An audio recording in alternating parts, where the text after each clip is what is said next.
to Small Streamer Sidebar, a short series in which I speak to some of the coolest small streamers on the web. Today I'll be interviewing one of the smartest people that I know, JPS Lindberg, a small streamer, underrated poet, and published author. JPS, how are you doing, man? Hi! Wow, you're really putting me on a pedestal here, bud. I think so. I mean, you deserve it, dude.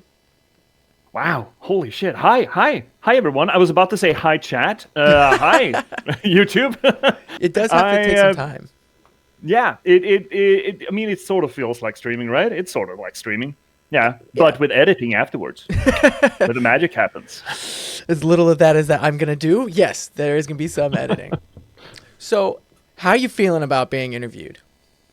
I gotta tell you, bud, it is a little bit odd. I have the only completed formal education that I have is in journalism. And I don't think yet that I have been interviewed like this ever. I'm usually in your seat, or most of my experience is in your seat. So it feels a little bit weird. So you've been doing interviews in the past? Oh, yeah. It's been a while since, but I mean, I did some work with newspapers, some radio, and not a lot, but yeah. Oh, man. All right. Hopefully I don't let you down, man. It's been a while, bud. It's been a while.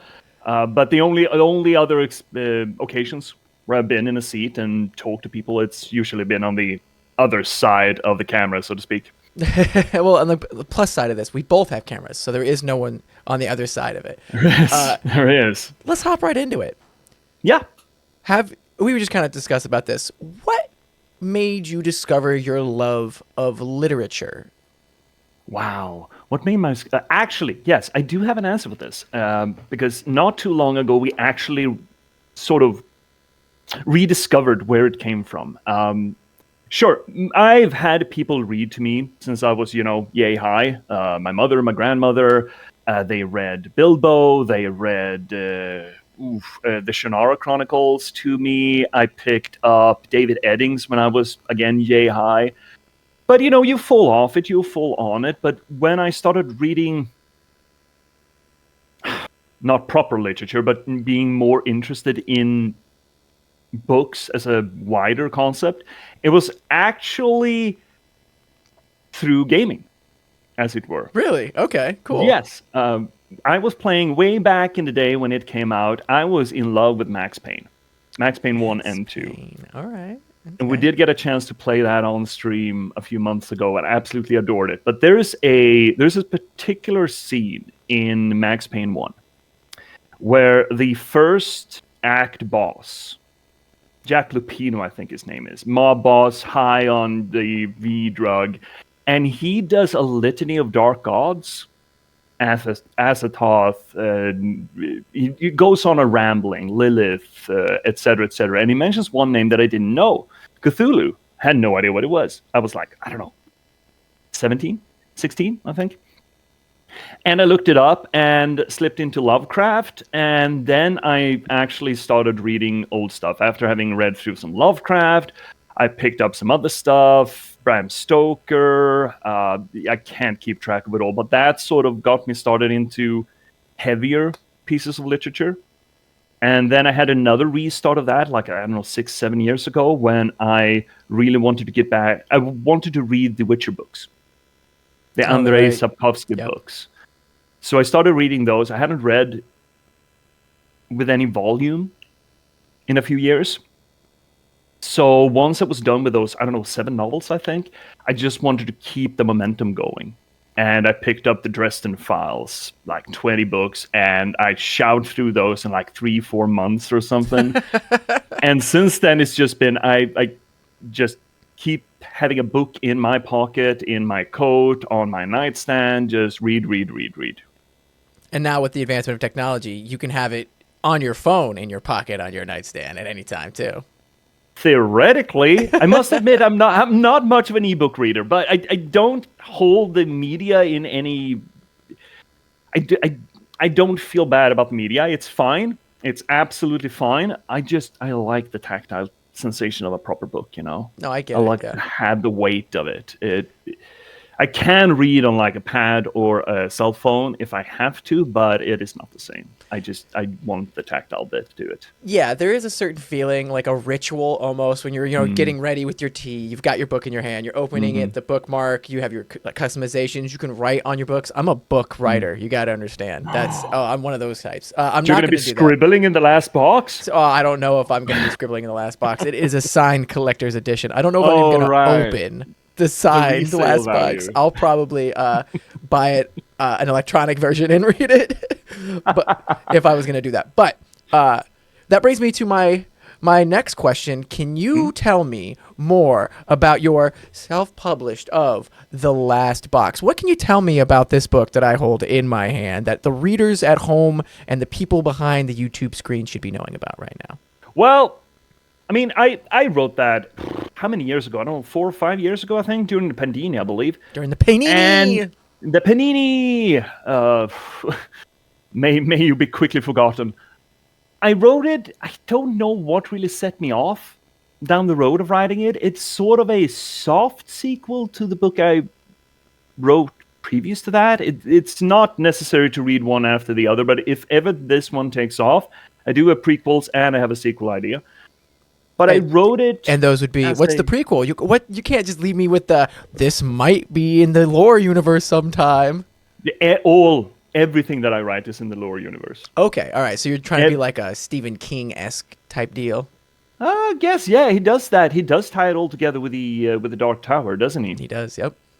I like to write everything that I write as if it could be in the same universe. That's some cool. recurring characters, some recurring themes.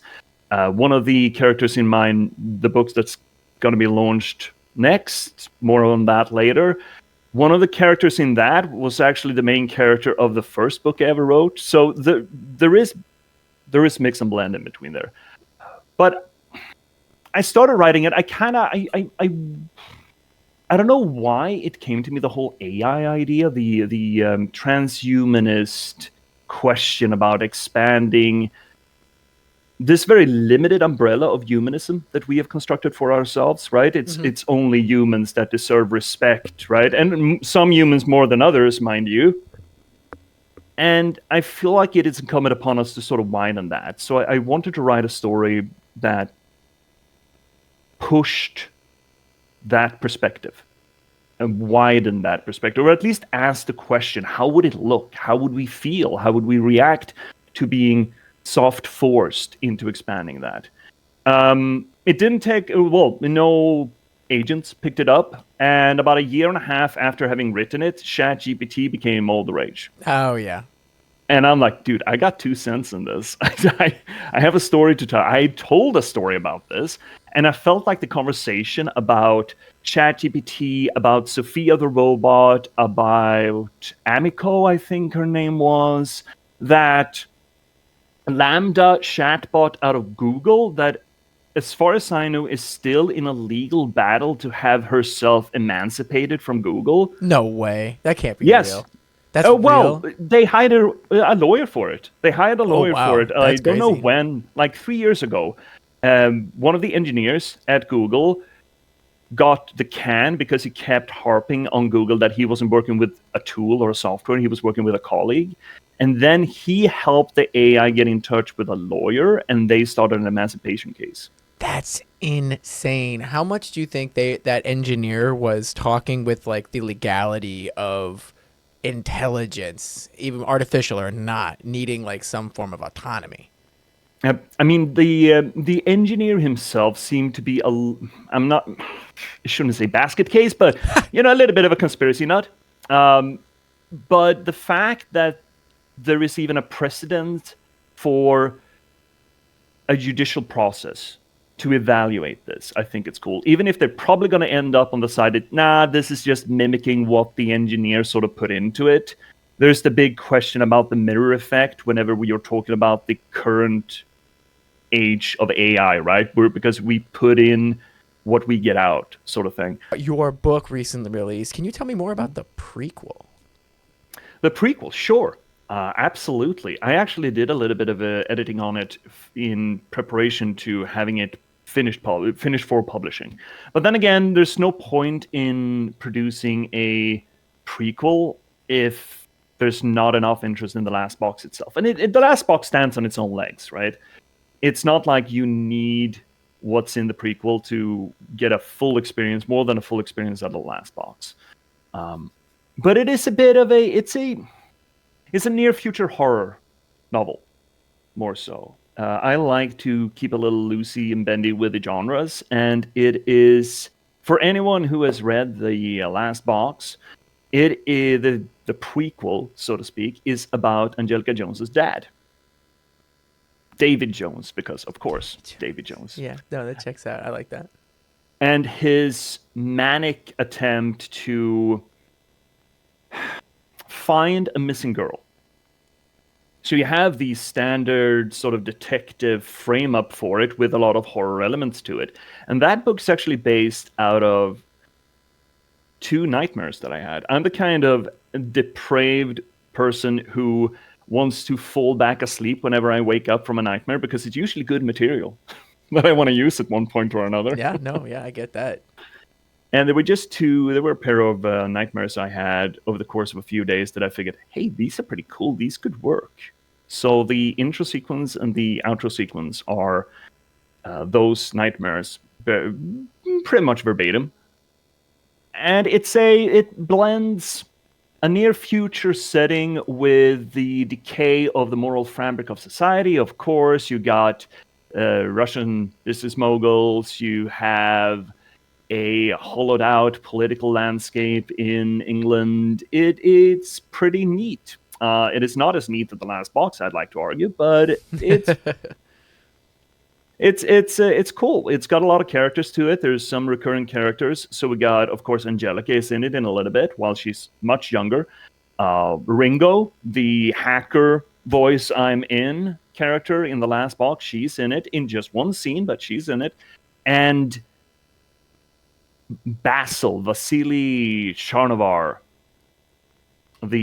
not the big bad necessarily, but one of the driving forces in the last box. He is not necessarily the big bad either in the previous novel, but he's certainly a character, let's just say. I mean, wouldn't we want all of our characters to have some character to them? Preferably, yeah. Well, no, that becomes busy. You need to pace that. That's fair. That's very fair. Everyone cannot be, oh, look at me, I'm so fucking cool all the time. Yeah, we can't have a bunch of, what are they called? Something Sues. What am I trying to say? Mary Sues, where they're good at everything. Oh, yeah, no. Yeah. And you need some peaks and valleys, but I liked him as a quote-unquote villain in The Pitch, as that novel is called. The Pitch. And yeah, I really like him also in the last box. Unfortunately, that will probably be the last we see of him. Hey, villains, like all stories, need to have a rise and a fall. And it's better if that fall has consequences throughout the rest of the literature. I hate when you're in comic books and, oh, this person dies. Just kidding, they're back. Oh, this person died again. I'm just kidding. It's like Krillin with the Dragon Balls here. Like, come on, man. How many times can you die and get resurrected? Like, even Yamcha was like, maybe I should stop. Yeah, I'm a big fan of actually, when a story ends, and one of the most succinct ends that you can have to a story is a character dying, the character dying. But then again, you need to keep them dead, Otherwise, what's the fucking point? Right? And don't go to a prequel. Like, if there's a reason that this, like, people are like, oh, why were their actions doing this? And then you have a prequel that's them younger, and it's like, oh, it's still about them, but it's why they made these actions. That's, like, forgivable. But once you're like, oh, their corpse has rised from the dark side of the Force, it's the Palpatine. Yeah, somehow Palpatine came back. Yeah, sure. Yeah. Whatever, man. Thanks, I guess. We couldn't just have Kylo Ren be evil, be the new bad Vader that everyone thought he was going to be. You just pick up someone from the extended universe. It's not like you don't have characters to pick from. Right? Disney was like, we bought all of this in the trash. I mean, then again, I actually, during stream, I use the original Star Wars, like Episode 4. I use that in reference to a lot, because it has a classical structure to it, an epic adventure that it's is a common setting that everyone knows and everyone can refer to. Okay, so this is the equivalent in a classical setting that you will know of. For example, we talk about the C3PO role, or the chosen one. We've played Control, and we talk about choosing to be the chosen one. So it's essentially electing into being the Luke Skywalker, that you cannot be born into it. So it's a good backdrop to have conversations from. But okay, I'm gonna piss off a lot of people saying this. Uh-oh, here we go. Star Wars is not a very good, well-told story. None of them are. I'm like, the thing is, people don't watch it for this. People watch it for the story, No. but it's the cinematography that goes along with it that separates it from being a better book as per to being a good movie. Absolutely, and You know what I that's mean? fine. It's fine. It's fine to enjoy stories, enjoy media that are not necessarily good in one or two aspects. That's absolutely fine. Star Wars is a magical place, and people enjoy it because of the setting, because of all the stuff in it. Sure, absolutely. But the actual storytelling of it it's okay. I mean, the first movie has a old school arc, a classicist arc, and if you're looking at the original trilogy, that also kind of works. But if you're going beyond that, it gets not great anymore. Real quick. I can. Once you get to a certain story end, you should let an IP either wither on the vine or harvest it when it's ripe. Or, for that matter, keep the IP, keep the world, because, I mean, it's a galaxy. You can do whatever you want in it. I think some of the best Star Wars stories are the ones that are told in, microscopic segments, like Andor, like Rogue One. Rogue One. I liked Rogue One. Rogue One is so good. It's so good. I love the idea of just using the IP as set dressing and then telling other genre stories in that. Do a detective, noir detective story in Coruscant. Yeah. Oh, let's do it. I mean, I thought that's what Obi-Wan was going to be. That's what I thought Obi-Wan was going to be. But then, like, with some Vader fighting, but no, they put him on a desert planet. Like, how many times have we been on this desert planet? Yeah, the planet that no one ever goes to, supposedly. Everyone's there. The Outlands. Right? Like, come on. You couldn't have told the kid and his family, hey, we have a wealthy benefactor that kind of runs a planet. We could get you anywhere in the galaxy. No, I want to sit here and harvest water out of the desert. Great idea. Okay, Yeah. This is good story writing. This is great story writing. We're looking for Vader's son. Where might he be hidden? The planet where Vader himself came from? No. Surely they wouldn't go there. No, Nobody goes there. Except every single Jedi that's important has ever gone there. Yeah. I mean, there's a bunch of problems with that, but it makes the world feel small, It makes it feel microscopic.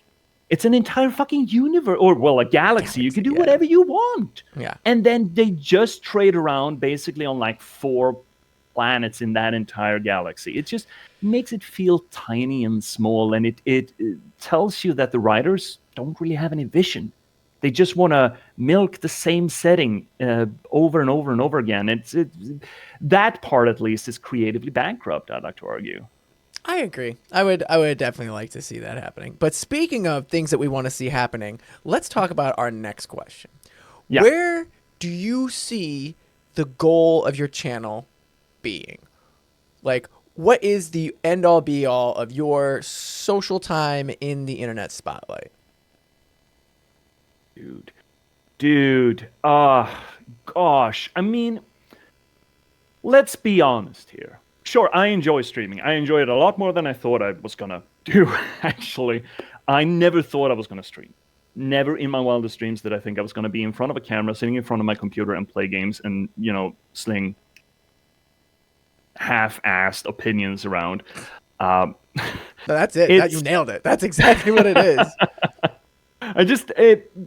Look, the channel has a purpose. It has a priori purpose, and that is to promote the written work that I've done.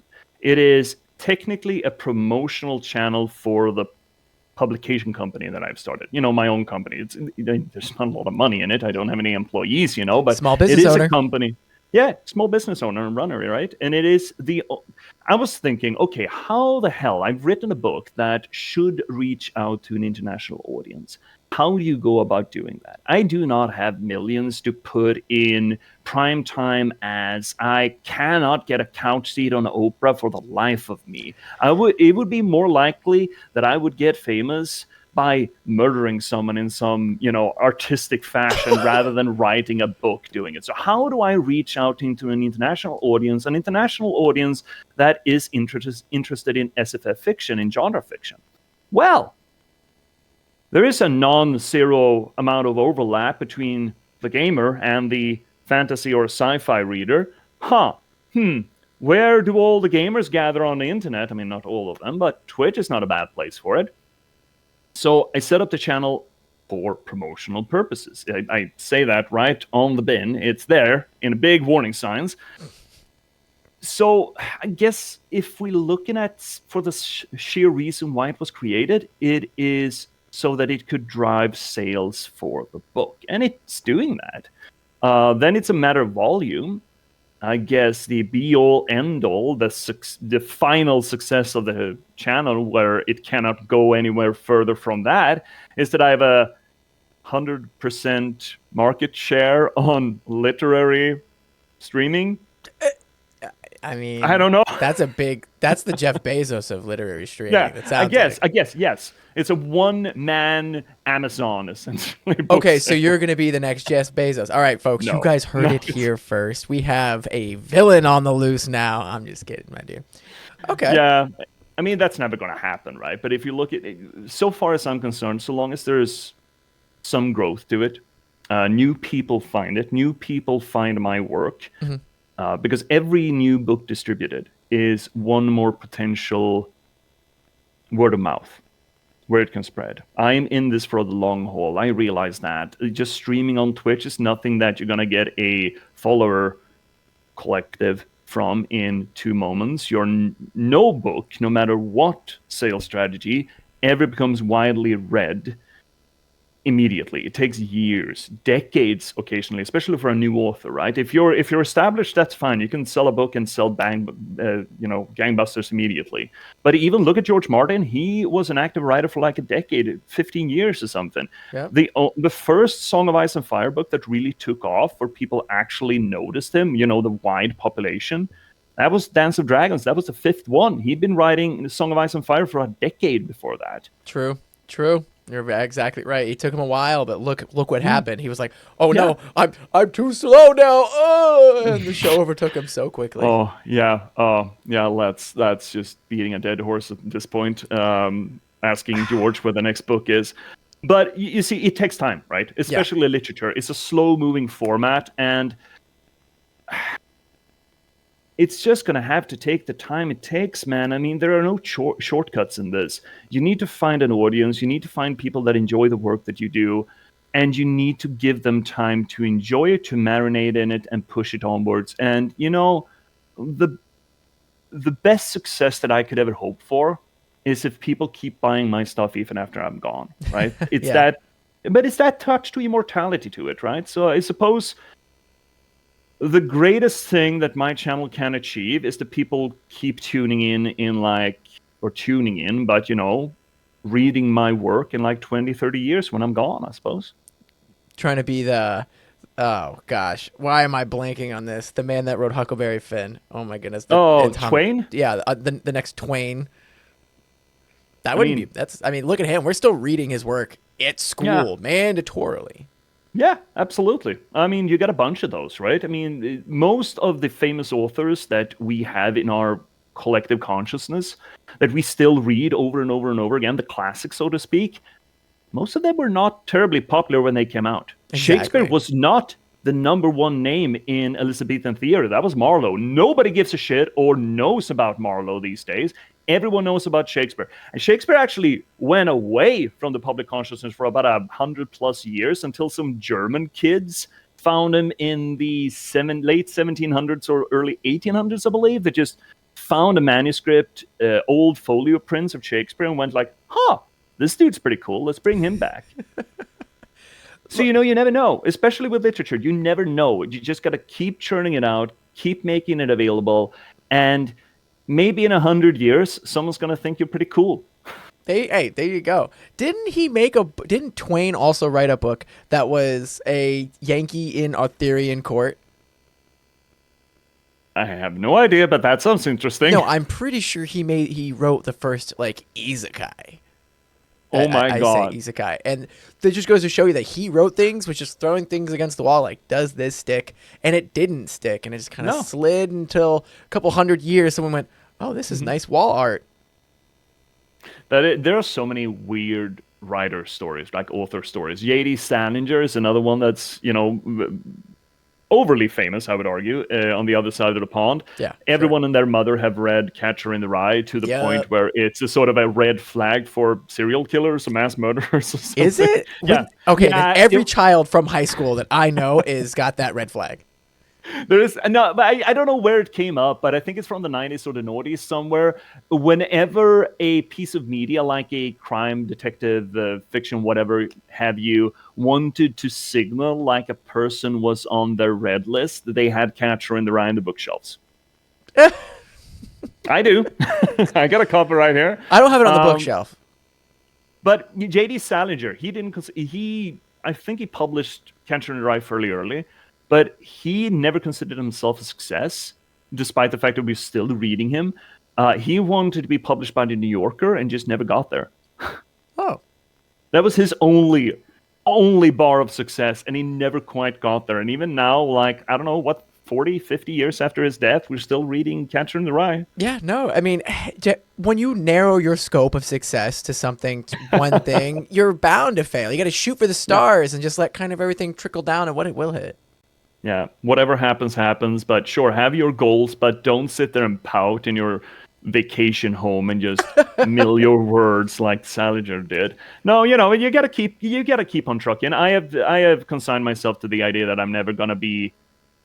I'm never gonna achieve what I want to achieve with this, but by keeping myself doing it, I will get something out of it, right? Something will happen. And even if I personally don't get something out of it, again, that cannot be the point of creating art or literature, paintings, music, whatever have you.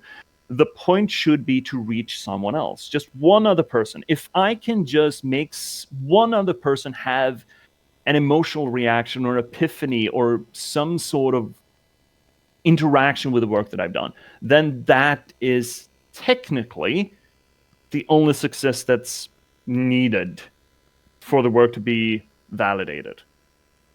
No, I could definitely see that. When you reach your own demarker for success, and we are our own worst critics. So once you appease yourself, like, who else do you really need the approval of? You know what I mean? Oh, I need plenty of approval. I'm a fucking author. There's no one as thin-skinned as an author and needing validation. But, you can't let that be the thing that drives you. There's a difference there, right? What you want to happen and what you feel that you deserve, that can be however privileged as you might want, but you can't let that be the source reason, the only reason why you do it. You need to do it for other reasons. You need to do it for these holistic, these high-minded reasons, because otherwise you're never going to keep at it, right? So, I wrote a book. Now I'm going to be a big author. Yeah, odds are not, but probably not. Probably and if not. you don't keep at it after that point, that's never going to happen. You're going to keep at it. Keep writing new stuff, more fiction, more stuff, short stories, poetry, whatever the hell have you. Just keep at the labor, whatever that labor is. Because if you do not, it will never happen. If you do, it probably won't happen. But if you give it up because you didn't succeed the first time trying it, never ever going to happen with all likelihood. No, I get that. 120%. So trying and failing, get him a try again. Let's move the subject over to the first attempt, shall we? You know me. I am, as I've talked with you and a couple of other people about that, I am an aspiring author, and I will be releasing in 2025 my robot romance novel, as I'm sure you've heard about. Hey, don't get too excited. This is all in the works. And by in the works, I mean not started the first chapter. So what would you recommend to an aspiring author on how to get started on the whole process? Wow. Big questions. I know I'm dropping them. It is. It is. It is, however, a question that we want to try to look at on the channel. So I really should have a prepared answer for this. To get started at all, What's the first thing that someone should do before they start typing out their first page? make room in your schedule. There is no resource that is as important to writing as time. You need to steal that time. I've been in a privileged position for the past decade in that I have been able to set aside like 3, 4, 5 months a year to just do this full time. And thus I have been able to, for the last, I don't know, 5, 6 books, I've been able to get the first draft out in like 3 months. That is not generally a privilege that most people can afford themselves. And it has forced me to sacrifice a lot, right? No solid career, really. Obviously, no wife and kids, stuff that, I mean, that takes time. It takes time to keep up relationships, and children, you are obligated to afford them time. That's not to say that you cannot write books with wife and children or steady career, but it becomes more of a hassle to steal that time, and you need to dedicate the time. It's just going to take more of it or more little segments of it, but you need to do that. Whether or not it's an hour before everyone else wakes up in the morning or an hour after everyone else has gone to bed, but you need to understand how much time that it takes. If you think you can just sort of squiddle it in, odds are the project is never going to get finished. So just make sure that you are able to take whatever time you can to actually produce the project. For other that is more of a holistic thing. I mean, but for practical purposes, the most important lesson that I learned writing my first novel way back, like a decade. I just started writing it. I thought I had a pretty good grasp on the opening scene and the ending of it. And I figured I can just mull myself through it. I got to about 30,000 words. That is about 150 pages, I think. And I realized that I had no idea where I was going to go. And yeah, it honked. I didn't write a word for like 8 months. 8 months. And yeah, and it very easily could have been the end of any writing career at that point, because I didn't know where to go with the project. I didn't know where to go with the story. And, if you don't keep at it, and if you don't put effort and focus onto it, it very easily, slips aside due to other more acute concerns, like a job, like relationships, like all the other stuff that it's yelling for our attention. To stop that, to make that not happen as much, at least, I would very much recommend that anyone who starts a big project like writing a full novel sit down for about a week, 2 weeks, and just write a fairly solid plan, a chapter plan. I usually do. So I enumerate the chapters. I figure out, okay, what are the moving parts that need to be in this? What are the character influences? How am I going to get character A from, situation 1 to situation 5? What other characters and what other implications or consequences need to be in place to get him through that hoop set, so that with every time I sit down to write, I will have an idea of, okay, where have we been? Where do I want to go? Not just in the long term for the entire novel, not just in the meta narrative across many novels, but just from chapter to chapter. Now, of course, depending on the novel, that's going to be more or less intricate.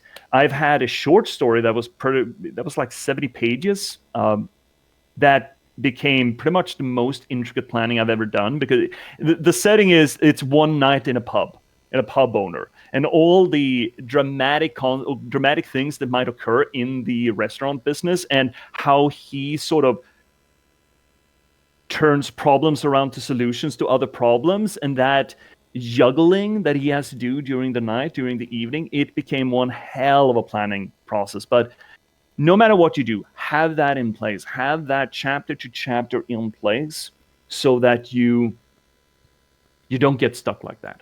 That you don't finish a chapter and just go, wait, where the fuck should I go from here?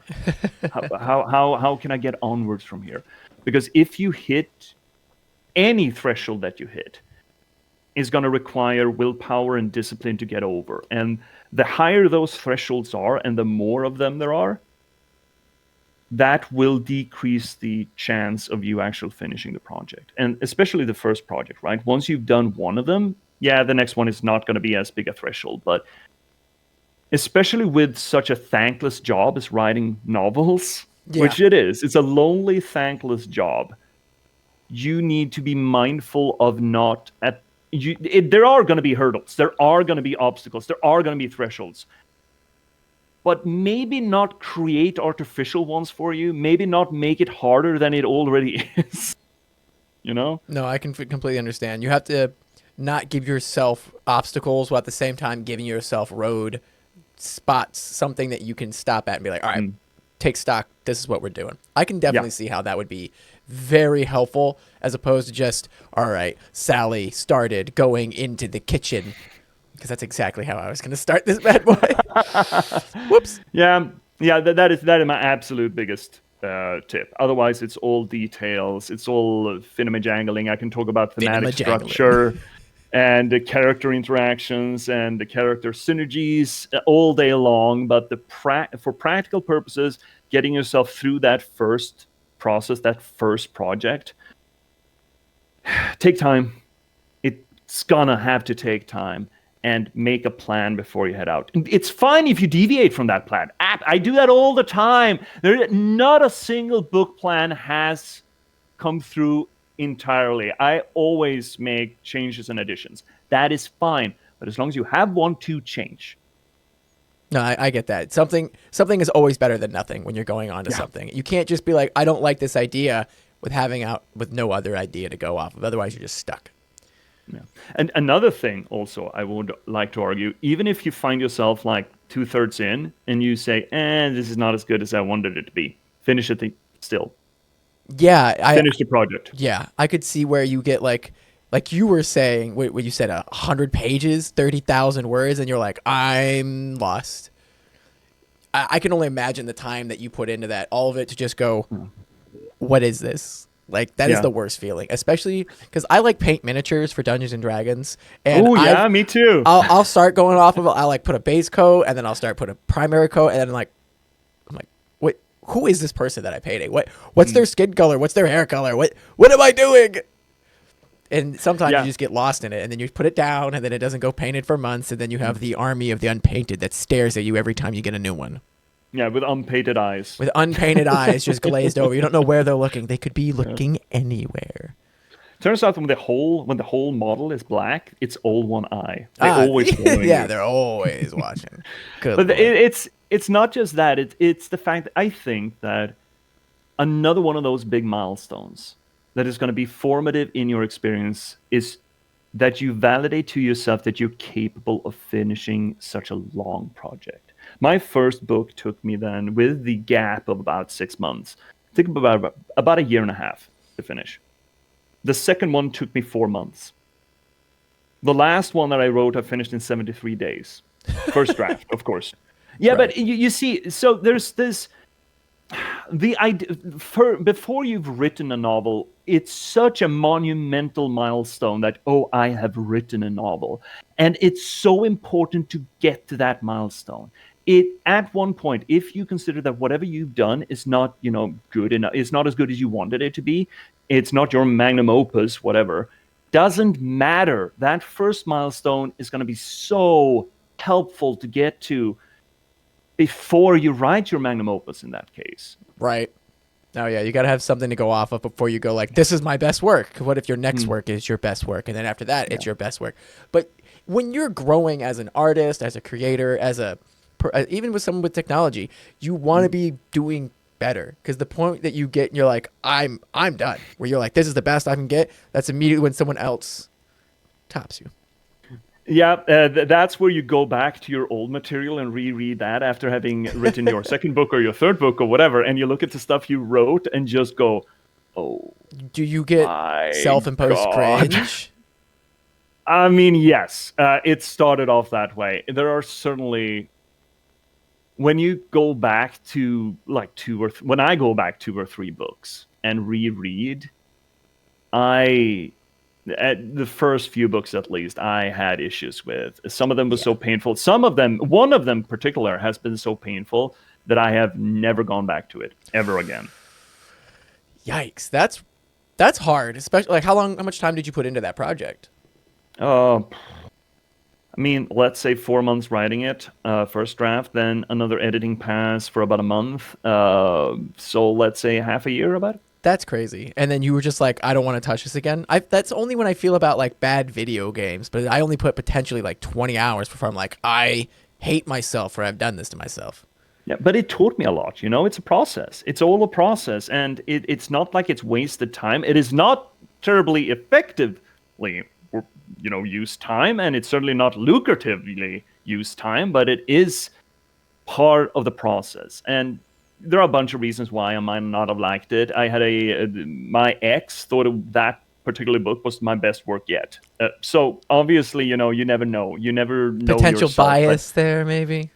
potential. The thing is, it wasn't autobiographical, but I exorcised a lot of demons in it that may play into my perspective of it.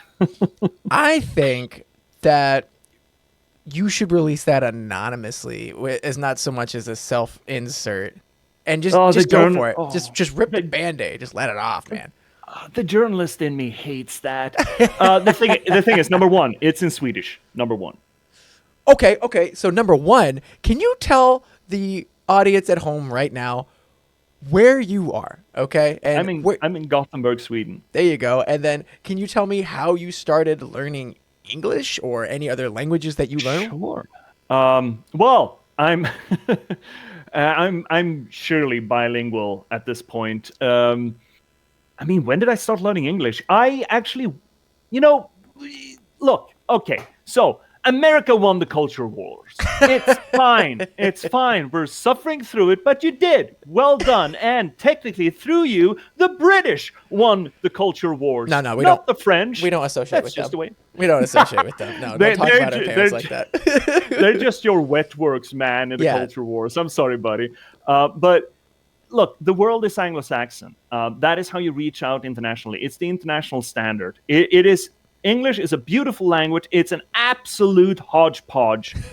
It is a horseshit language as far as structure goes and grammar goes, but it is beautiful in that capacity. I absolutely love the English language. So if you start asking, especially people my age, coming to age in the 90s, in the noughties, in the 80s, and ask them, where did you learn English? Well, fuck, I watch movies. Holy moly. I just Movies, watch TV. It's all in English. Sure, we have subtitles, but we, unlike the Germans, the French, the Italians, don't dub. So we actually get a little bit of, passive learning. The first thing that forced me to actually read in English, I think, is Final Fantasy VII. Actually, where I really needed to take in or wanted to take in the story. So I was kind of forced to read the English of it. Other than that, at a fairly young age, I was in 4th grade. How old are you then? You are about 10, 11, Sure. I think. I don't know anymore, dude. I had a long vacay to the US. We spent about 2 weeks in Florida, of all the places. I know that reference hasn't dated well. It was better then, I think.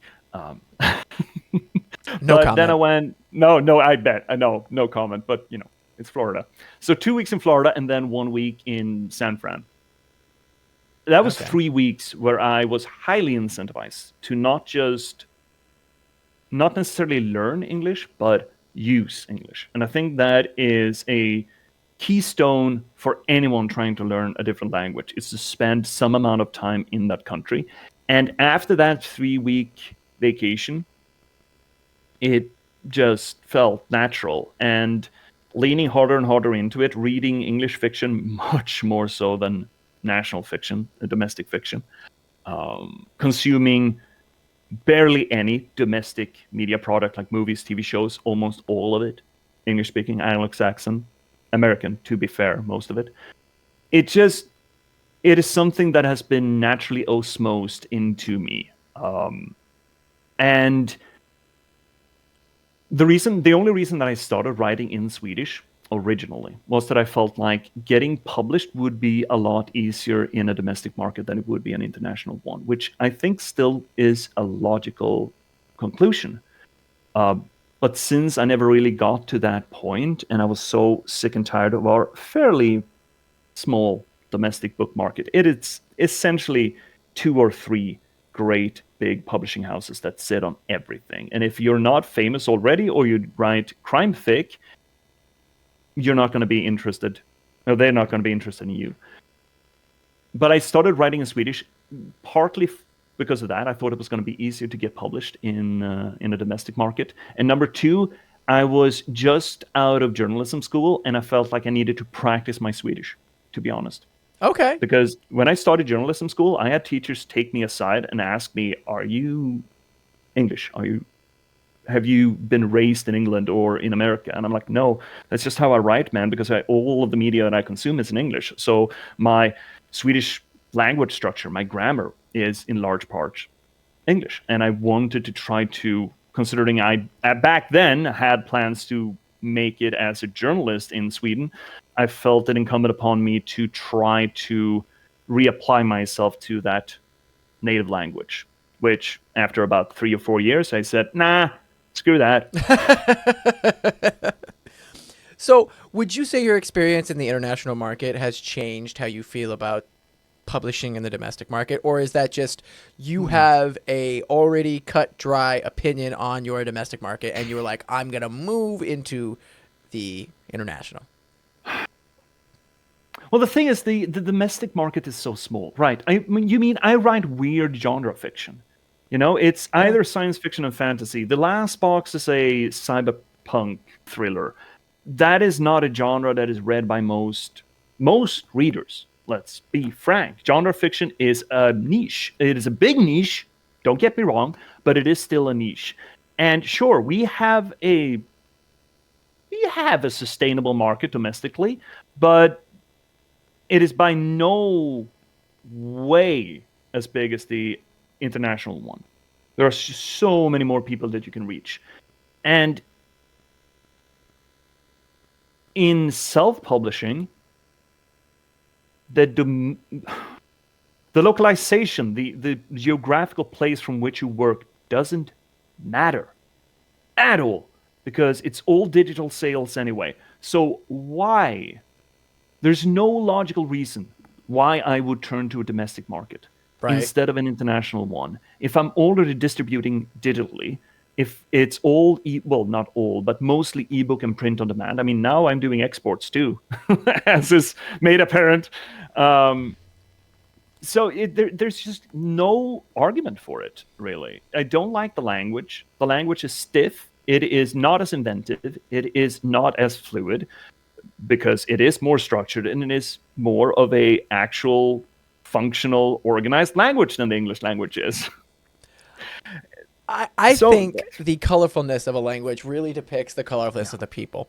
Because hold on. Now, when I was learning Japanese, you cannot tell somebody in Japanese to... I can only think of things that I would not want to publish on YouTube to fill in for this part, because you can't tell people to explicitly delete themselves. You know what I mean? In terms that would be understandable, like the sayings in English that come out of people's mouths, like, I'm going to be on you like white on rice on a paper plate in a snowstorm. Like, you can't tell that to somebody in Japanese, because that doesn't make sense to them.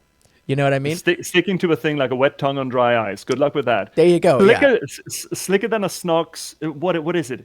That went slicker than a frog's snot. Or what is it? I know what you're getting at. I think you want to say it's slicker than something else. But... yeah, maybe. Yeah, it's definitely slicker than something else. But You can't tell people that in Japanese. They have their own witty sayings, don't get me wrong, but it's not as colorful. It's more stoic of a language. That is true. Absolutely true. And most languages, when a language lives and breathes in one culture, it becomes more cohesive, it becomes more stringent, it becomes more ordered.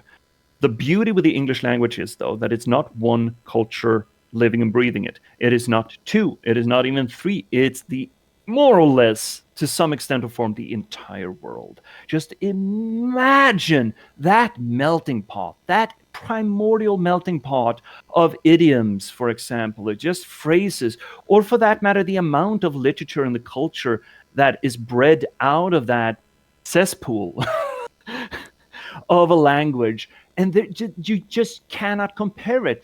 The history that's associated to it is also relevant. But at the end of the day, it's the amount of people that have used the language, that have produced art in the language.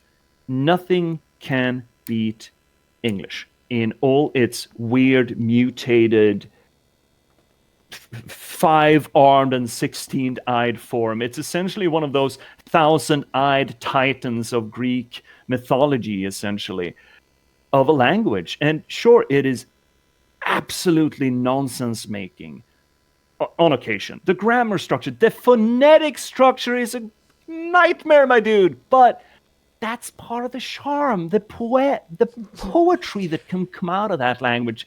For those very reasons, because it is such a cesspool, because it is so maddeningly wide and broad, and so many people are using it in an everyday speech pattern or to create art.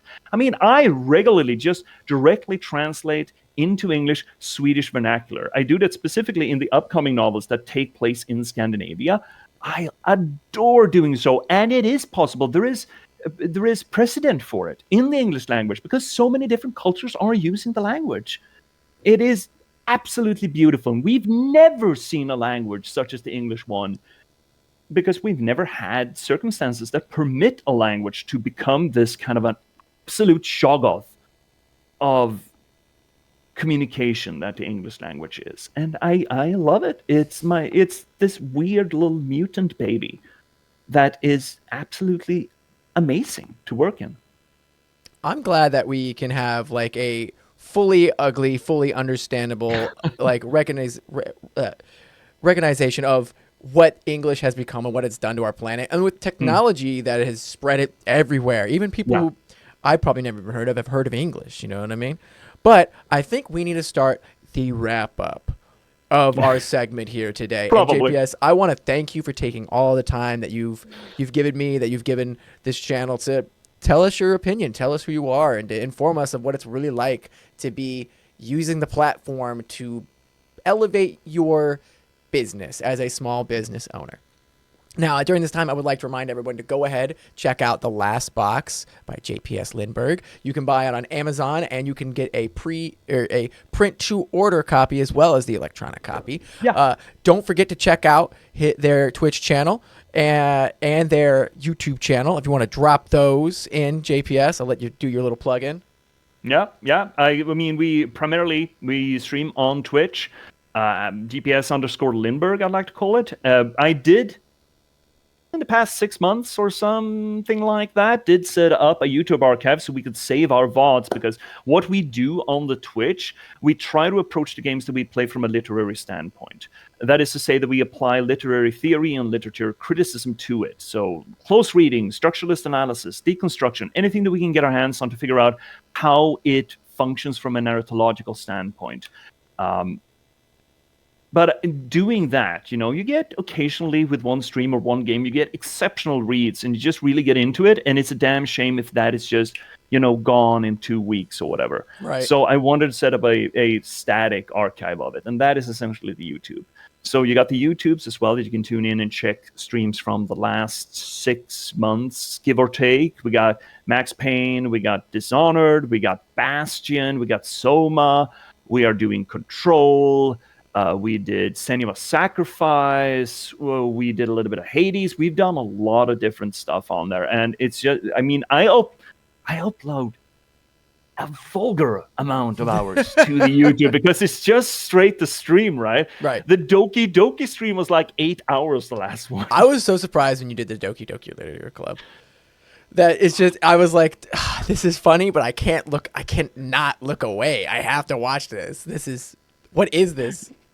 Doki Doki is a masterpiece. It does things in storytelling that I don't think is possible in any other media, and no other game has dared to do it for actually good reasons. It is a spicy cup of tea. It is not for everyone, and it shouldn't be for everyone. It's actually there has been indication that it has had a dangerous effect on people. It is not for everyone, but what it does is just so fascinating to me, to use this cute and cuddly, safe